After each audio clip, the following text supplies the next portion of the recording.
YouTube, what is good? It's your man Ribs from Doing Film Things. Every single week I drop a new video about film photography, so if that's your thing, go ahead and subscribe. So I already just showed you a bunch of images, and that was from a recent portrait shoot that I did maybe 2 weeks ago or so. Basically, a friend of mine and I just kind of met up in the park outside, you know, where there's lots of fresh air and we can kind of keep our distance enough. It was a lot of fun. She's a musician and a singer, and therefore I told her, bring your guitar. You can kind of just play some tunes and I'll go ahead and take some pictures while you do so, and then we'll do some post shots as well. It was tough, but I went ahead and picked one image to print, and I think the one that I chose, I chose because of the fact that it's a nice big portrait that's pretty cropped into the face, and there's a lot of detail and kind of intrigue. So I'm gonna walk you step by step through my print process as we go through test exposures, color balancing, and then of course the final print. We're gonna do it all from my home darkroom here in my bathroom, and I'm gonna show you exactly what we do, so let's go. What is good, y'all? So we're here in my darkroom, AKA the bathroom. And no, I'm not sitting on the toilet right now. I'm sitting on a chair next to the toilet, so get that idea out of your head. The specific image we're gonna print today is a close-up portrait of her face. However, it is a bit obscured by a guitar, and that was intentional. I wanted to do something kind of interesting and different, you know? So you've got the guitar coming right across her face. One eye is in focus and the other one is not in focus and a bit darker as well. And so I'm really curious to see how that works on this print. Additionally, it was shot in direct sunlight, so her face is very big and golden, if you know what I mean. And the sun is just kind of shining directly on it. And I love shooting this type of photography just because I find it very interesting to use sunlight. So curious how the film handles the sunlight and thus how that translates into the print. So to get started here, our first step is going to be to put the film negative in the carrier and then into the enlarger.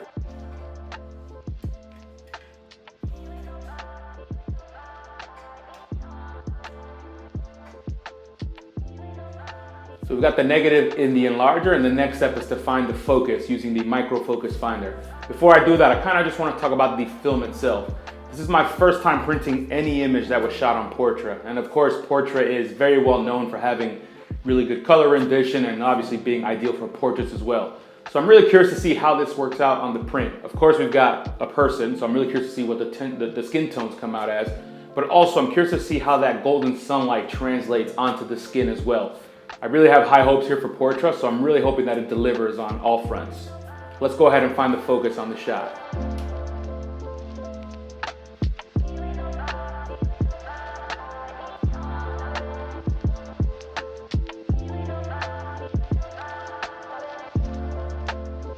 All right, we're all set here. So I'm gonna change the aperture on the enlarger lens to f11. That's where I typically do all my printing. And I think this test exposure is probably gonna be somewhere between 7 and 8 seconds. That usually gives me the ideal exposure. But I am gonna bracket the exposures on the print just to ensure that I kind of see the full gamut. So let's go ahead and do that now.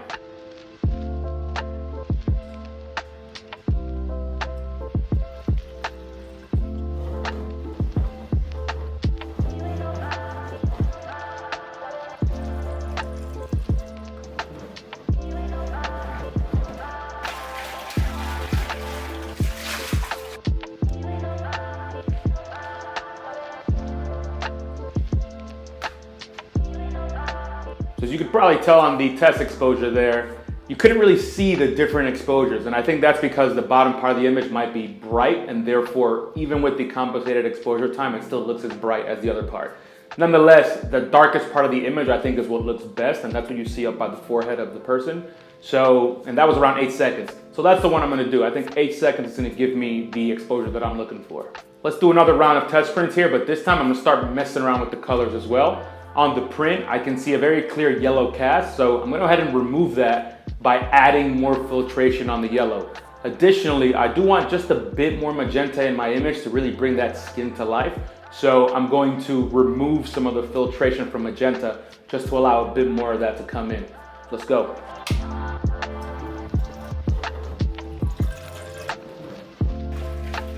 So far, I'm just very impressed with how Portra has handled everything. Most of us know that Portra is good for this kind of thing, but now that I'm seeing it in play on a print, I really feel like I fully understand how valuable Portra can be for portraits and just for colors in general. So I'm really happy how these test prints are looking. I think I've got the exposure nailed down at 8 seconds, and the color that I got from the adjusted settings also is giving me what I like. The golden sun is just reflecting perfectly there, so I think I've got that color nailed down. and then the skin came up to life just a bit more by adding in some of that magenta. I am going to dodge, as I mentioned in this. What I want to do is on the shadowy side of the face, I'm going to dodge using a handmade tool, and basically I'm going to omit light from the enlarger on that section of the print for 2 seconds. That's going to help brighten it up and make more of an even exposure across the entire image. We got everything dialed in. I've got my color, I've got my exposure. I'm gonna go ahead and load in my fresh full sheet of paper here, and we're gonna make a real print. Let's do this.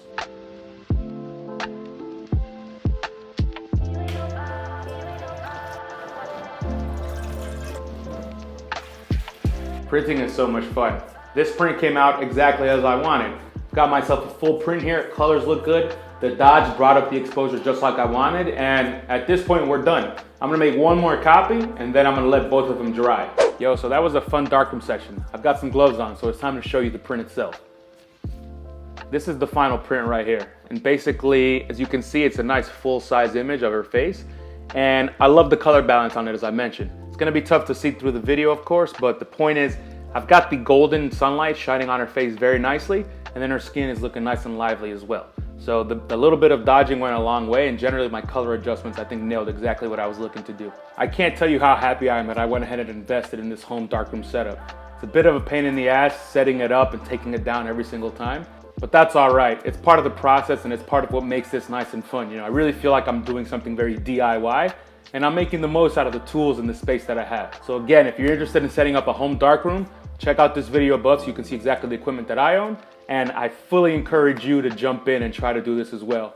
It's definitely worth the time and effort. That's what I got for this week, y'all. I hope you enjoyed this video. If you did, please go ahead and leave me a like.